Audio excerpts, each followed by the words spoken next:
They told you that love is simple, pure and romantic, that it's enough to be kind, predictable, and offer an open heart. But the reality, what Machiavelli would call a politics guided by reality, not ideals, is far more uncomfortable. What no one admits is that love is also a power play of silent shadows and invisible strategies. Does the end justify the means? In many relationships, yes. Because it's not the one who gives the most flowers who wins, but the one who understands how real human nature works. Few have the courage to say this out loud, but have you ever realized that deep down, it's better to be feared than loved when fear means respect, and love is often confused with complacency. Avoiding being hated is the key to balance, and that's why so many choose the appearance of virtue, playing the good guy, believing that's enough. But the truth is different. Those who master the questions, who manage silence, who know when to say no, create a desire that never fades. This video isn't for those seeking fancy romantic advice. It's for those who want to understand the hidden mechanisms that govern love and human connections. Machiavelli left us clues, and Jung completed the map. In the intersection of virtù and fortuna, between persona and shadow, the secrets that transform relationships are born.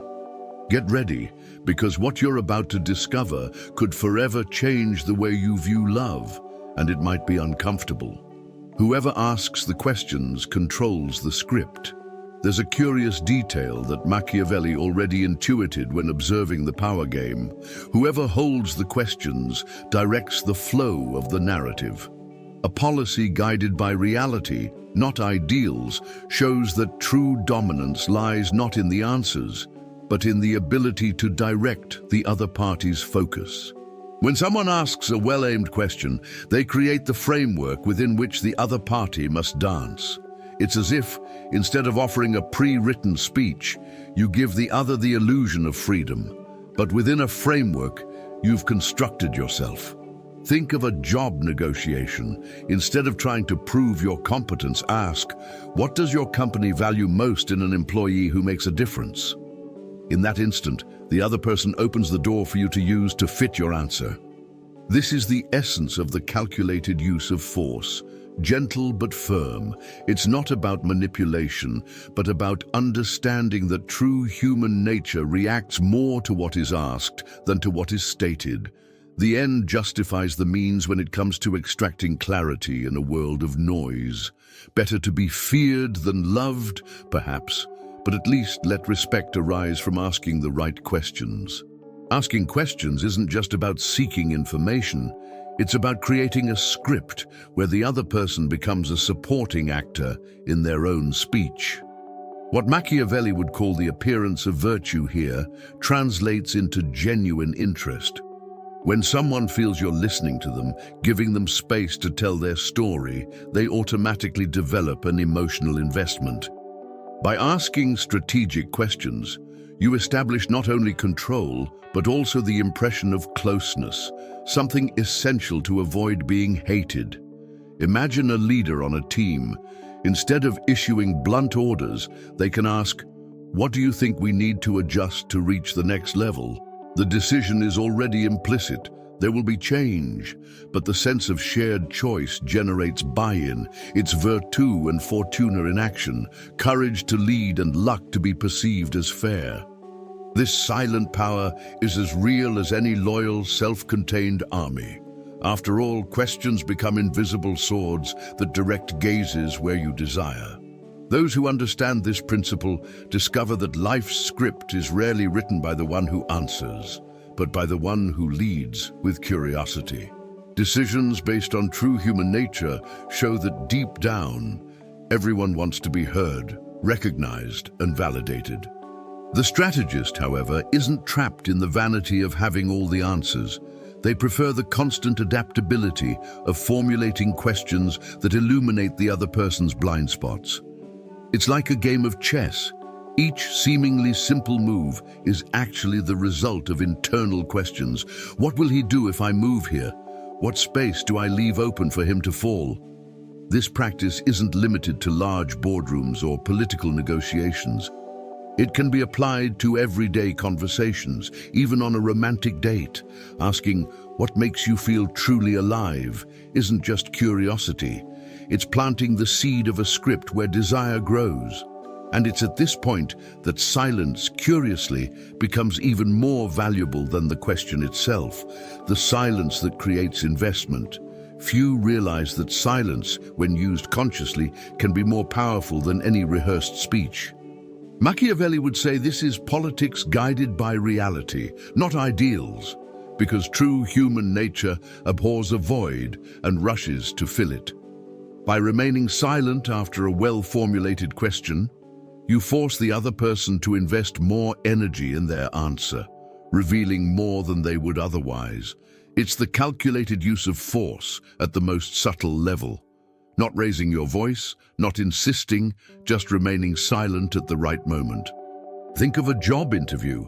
When the candidate finishes speaking and the recruiter remains silent for a few seconds, the candidate almost always speaks again, revealing details they wouldn't volunteer. Better to be feared than loved. Here, the fear isn't fear of the other person, but of one's own mind trying to escape discomfort.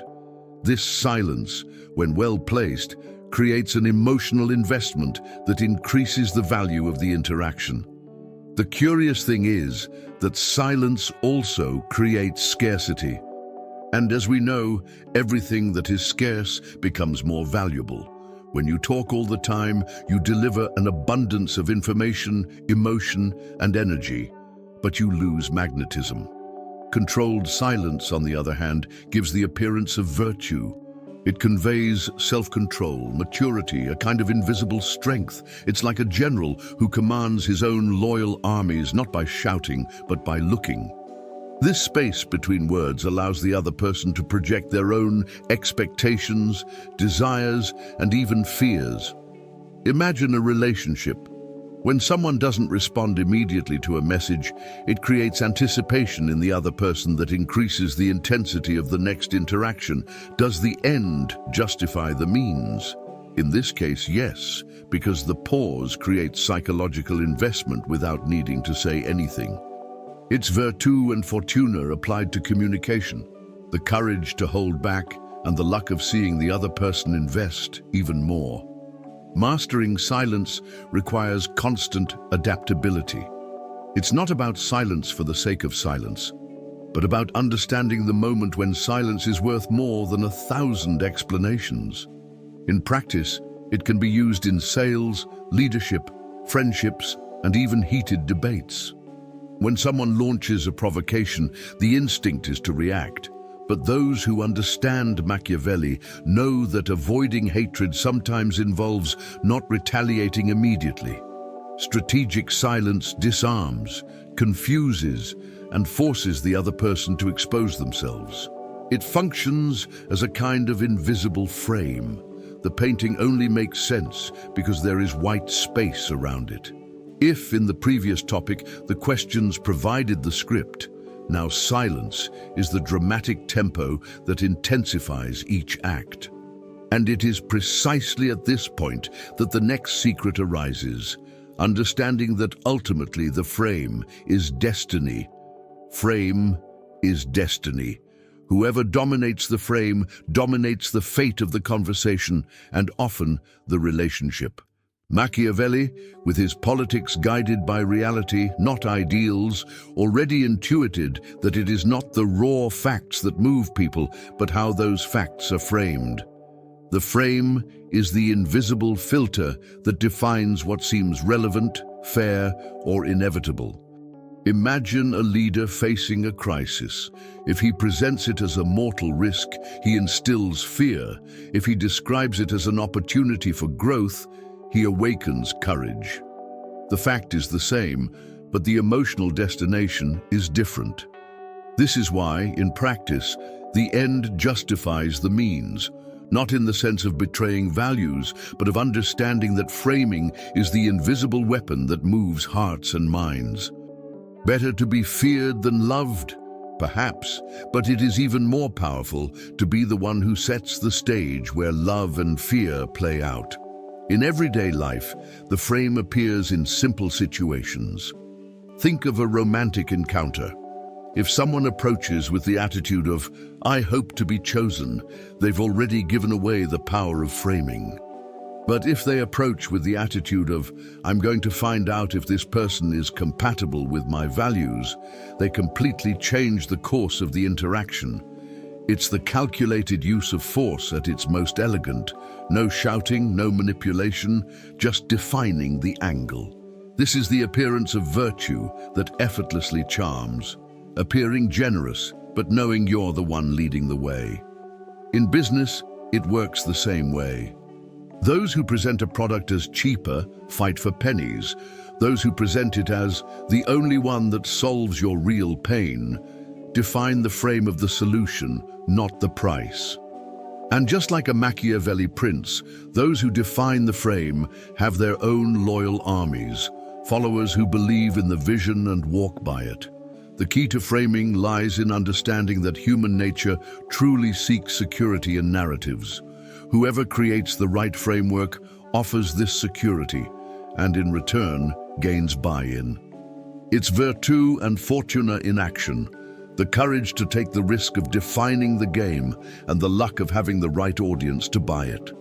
A practical example, a speaker who begins by saying, "Today, I'm going to show you why everything you've learned about success is wrong," already captures attention.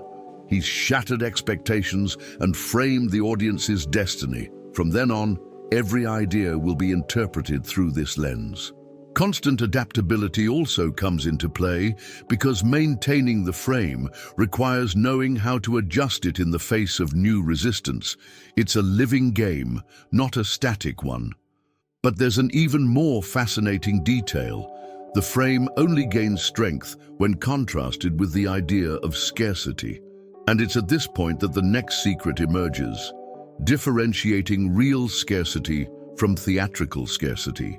Real versus theatrical scarcity. There's a fine line between real scarcity and theatrical scarcity, and those who don't understand this difference end up losing credibility. Machiavelli already taught that power should be guided by reality, not ideals, and this also applies to how we create value. Real scarcity is when something is truly limited. Few places on a course, little time to close a contract, few opportunities in a negotiation. Theatrical scarcity, on the other hand, is cheap manipulation when you say "last chance" for the 10th time. Real human nature responds well to the first, but distrusts the second. Does the end justify the means? Yes, as long as the means don't erode your authority. Better to be feared than loved, perhaps, but above all, it's better to be respected for keeping your promises. The calculated use of force, in this case, is to keep your word, without playing with illusions that crumble at the first test. Real scarcity creates a kind of magnetism that no amount of staging can achieve. When something is known to be rare, the human mind automatically values it more. It's the appearance of virtue used legitimately. It's not shouting, "Take advantage now," but simply demonstrating the reality of the facts. Think of the real estate market. A broker might say, "This apartment is generating interest from 3 different families," and that's real scarcity. On the other hand, if you invent non-existent competitors, you fall into the theatricality that undermines trust. A Machiavelli prince would maintain his own loyal armies, not because he cried out for scarcity, but because he honored promises and demonstrated continued value. Virtue and fortune are revealed in this balance, having the courage to sustain true scarcity and the luck to deal with people who recognize this value. The curious thing is that scarcity, well applied, even increases the desire for a simple no.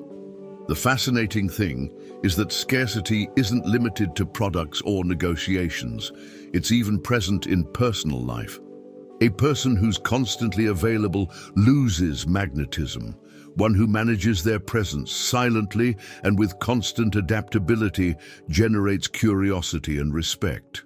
Decisions based on real human nature show that we're not attracted to what's always abundant, but to what we feel might slip away. It's the same game played by those who know that avoiding hatred involves not overdoing theatrics. A practical example. Instead of responding to messages immediately, create natural breaks, not to manipulate, but to show that your life also has priorities. This authentic scarcity makes the other person invest more energy in the relationship. But there's an even more intriguing detail. When no appears in this scenario, desire grows almost inevitably. And that's exactly where the next secret begins. The no that increases desire. In Machiavelli's logic, refusal is a strategic weapon, not just a barrier. Politics guided by reality, not ideals, shows that the human mind values what it cannot have more than what is given without resistance. The no acts as a natural filter, separating the curious from the truly committed. It is the calculated use of force in its most subtle form. Not building insurmountable walls, but erecting small barriers that test how much the other person wants to cross them. Better to be feared than loved, perhaps. But in relationships, it is better to be respected for the clarity of your boundaries than loved for the ease with which you relinquish them. Think of a leader who says, "No, I will not accept this shortcut because it compromises the team's results." This no does not diminish the desire to continue with it. On the contrary, it increases trust and admiration. Saying no is also a way to create real scarcity.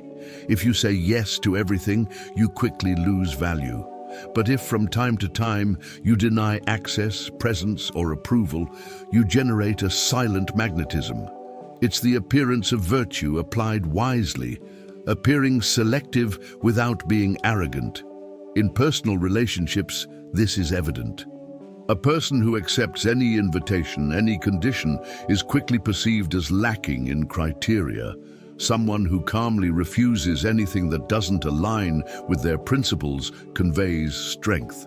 This is how unnecessary hatred is avoided, by saying no without humiliating but firmly. Virtue and fortune reveal themselves at this point because it takes courage to refuse and luck for the other to perceive the value of this limit. Loyal armies are formed not only by what one offers, but by what one protects. A practical example is in market negotiations. When a company says, "We don't sell below this price," this limit, instead of driving away customers, attracts those who understand the product's value. Decisions based on real human nature show that refusal can be more convincing than acceptance. This is the no that increases desire, the same no that maintains integrity, preserves reputation, and creates an air of exclusivity. It's like a game of seduction. Refusing the first move, calmly and with a smile, doesn't end the game, but it intensifies interest. And it's in this break with predictable logic, in this unexpected gesture that frustrates immediate expectations, that the next secret takes shape. Because ultimately, it's the break with predictability that keeps the game alive and fascinating. Breach of predictability. Predictability is comfortable, but also numbing. Those who become predictable lose magnetism, lose respect, and inevitably lose ground.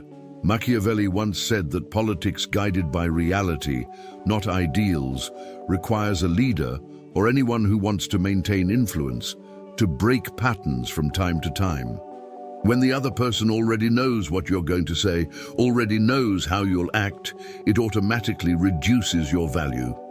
Does the end justify the means? Yes, if the chosen means is the unexpected one that attracts attention. Better to be feared than loved? At certain times, it's better to be unpredictable than either, because the unpredictable keeps the other person alert. The calculated use of force in this case, is not shouting louder, but changing the pace when everyone expects the same tone. A sudden silence in the middle of an impassioned speech can have more impact than any script. Breaking predictability is a strategy applied in all spheres of life.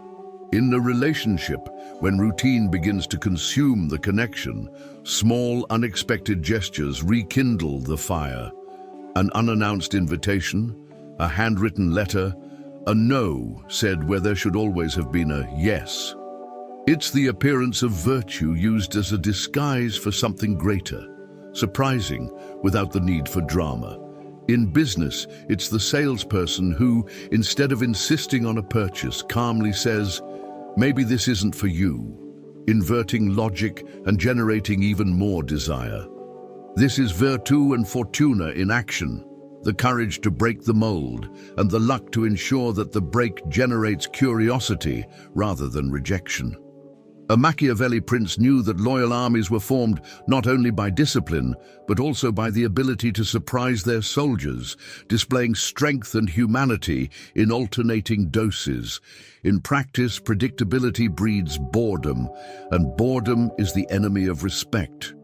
Constant adaptability is key to staying alive in any game, be it political, professional, or emotional.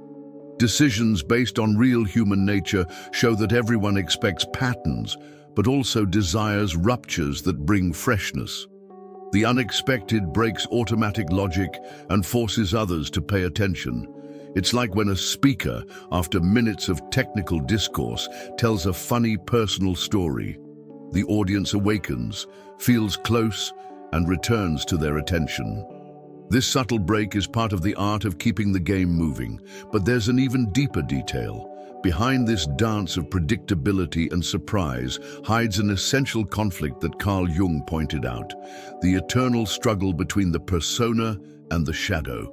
Person versus shadow, Jung. Carl Jung said that every human being wears a mask, the persona, to adapt to the world.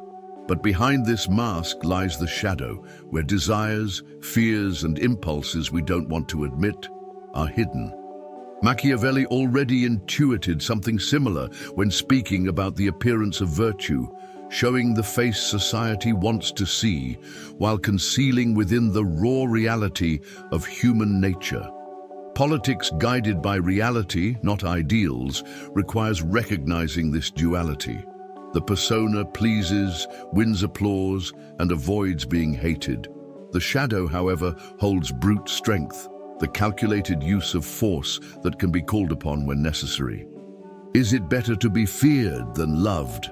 The answer may lie in the balance between what we show and what we hide. Those who live only in the persona become predictable. Those who live only in the shadow become destructive. But those who know how to dance between the two layers earn lasting respect. In practical life, this conflict is constantly revealed. The professional who wears the persona of efficiency but represses their shadow of insecurity can explode at the first failure. The person who tries to be always nice, a semblance of constant virtue, often gives in too much until they realize they've been used. Virtue and fortune emerge precisely when one has the courage to look at the shadow and transform it into a resource. A leader who acknowledges their anger, for example, can channel it into establishing firm boundaries rather than allowing abuse. This balance is like commanding one's own loyal armies. It's not enough to maintain obedient soldiers, persona. One must also accept the presence of latent brute force, shadow. Decisions based on real human nature show that we all carry both light and darkness, and that denying either only breeds weakness. The end justifies the means when the means include integrating what we avoid facing. A clear example is found in emotional relationships.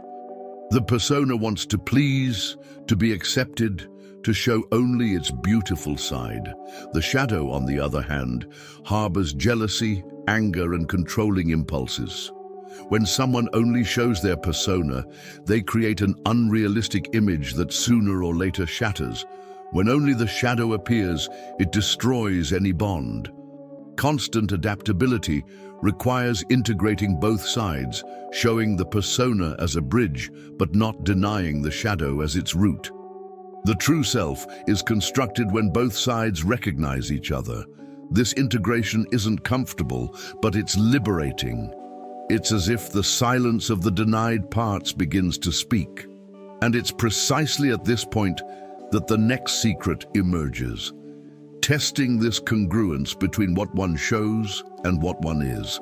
Because in the end, the true test of power lies in the test of congruence. Congruence test. The congruence test is the invisible test that everyone applies, even without realizing it. True human nature distrusts those who say one thing and do another. Machiavelli already warned that avoiding hatred depends on appearing coherent, but especially on being coherent when power is put to the test.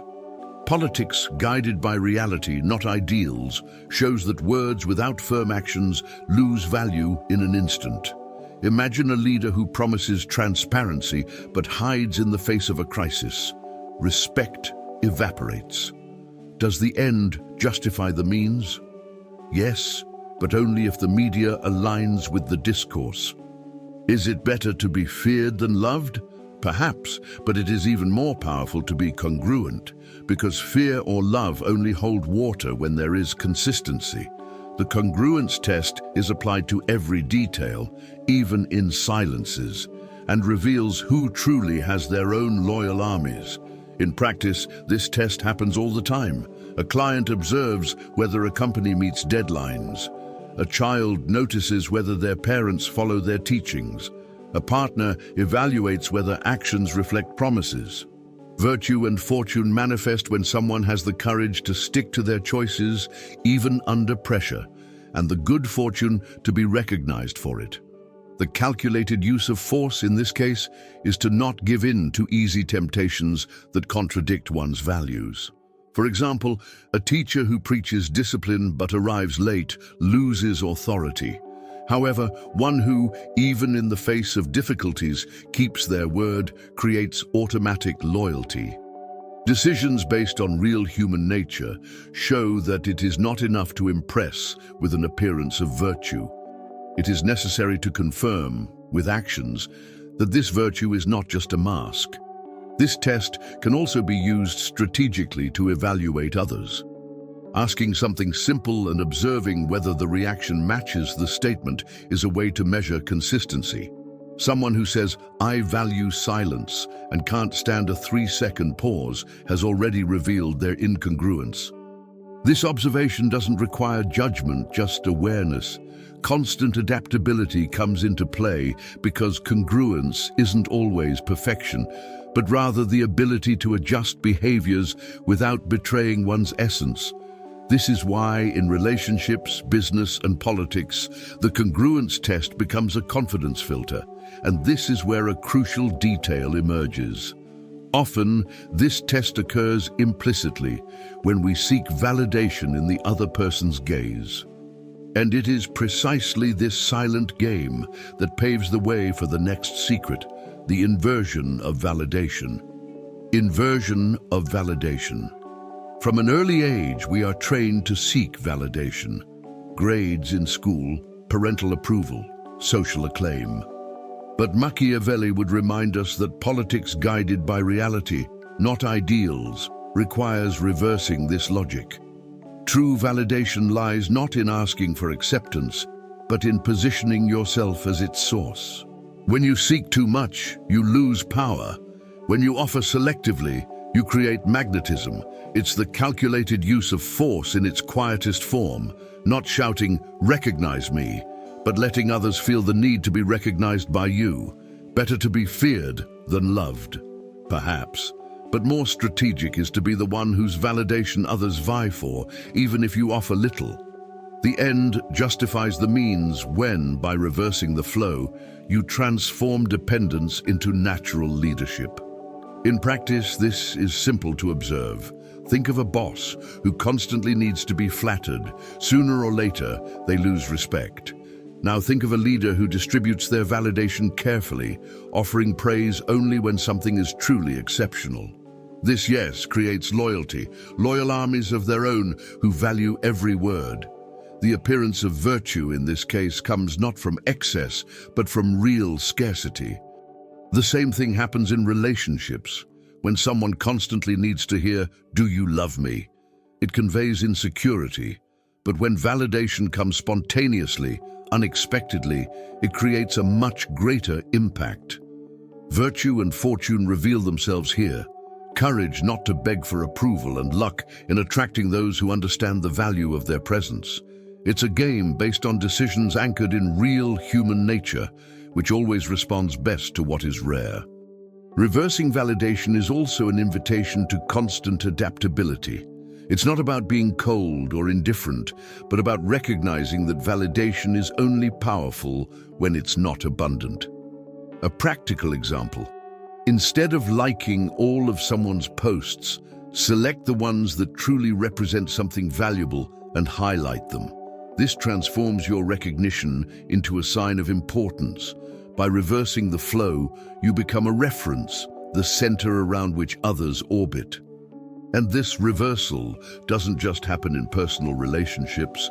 On social media, in companies, in friendship circles, it acts as a silent filter of power. But there's something even more subtle, almost invisible, that amplifies this game. The silent signals of value, which speak louder than any words, silent value signals. The deepest value is rarely shouted. It manifests itself in silent, almost imperceptible signs that convey strength without fanfare. Machiavelli already taught that the appearance of virtue is necessary, but true politics, guided by reality, not ideals, shows that it is small, consistent gestures that build authority. The end justifies the means when, instead of grandiose speeches, you let silence and actions speak for themselves. Better to be feared than loved. Perhaps, but even more strategic, is to be respected for details, for punctuality, for a look that conveys firmness, for calm in the face of chaos. This is the calculated use of force that is most difficult to imitate, because it depends not on words, but on presence. This is how loyal armies are built, not through noise, but through the quiet confidence it inspires. These silent signs are everywhere. A professional who maintains composure when everything falls apart demonstrates more value than one who promises stability with words. A person who pays attention to their posture, tone of voice, and attentive gaze conveys presence without needing to justify themselves. Virtue and fortune appear precisely there, in the courage to maintain simplicity and in the luck of being noticed for its impact. Decisions based on true human nature confirm that it's not exaggeration that attracts, but discreet balance. Think of a date, arriving without ostentation but with attention to details. Clean clothes, pleasant smell, safe silence communicates more than rehearsed phrases. These subtle signals create a magnetic field around the person because the observer feels something different, even if they can't explain it. Silent valor is also the art of constant adaptability. It's knowing you don't need to say everything, you don't need to prove everything, you don't need to justify yourself at every moment. It's letting time reveal itself, like a prince who doesn't need to announce his power because everyone already perceives it. This is the legacy of those who understood that avoiding hatred often involves not rubbing virtues in others' faces. Silence, when combined with these signals, creates lasting respect. And when someone brings together all the previous secrets, the questions that control, the silence that generates investment, the frame that shapes destiny, real scarcity, the strategic no, the breaking of predictability, the integration of persona and shadow, congruence, the inversion of validation, and finally, the silent signals of value. They realize they no longer live trapped in the ordinary. They live as someone who has understood the invisible game of power and desire. Now that you know these secrets, the question remains, What will you do with this knowledge? Will you continue repeating predictable patterns, seeking validation where you've never found it? Or will you have the courage to apply what you've learned? Machiavelli would say that decisions based on true human nature are the only ones that work, and love is no exception. Does the end justify the means? Perhaps not always. But ignoring these mechanisms is guaranteeing that the same mistakes will be repeated. Reflect.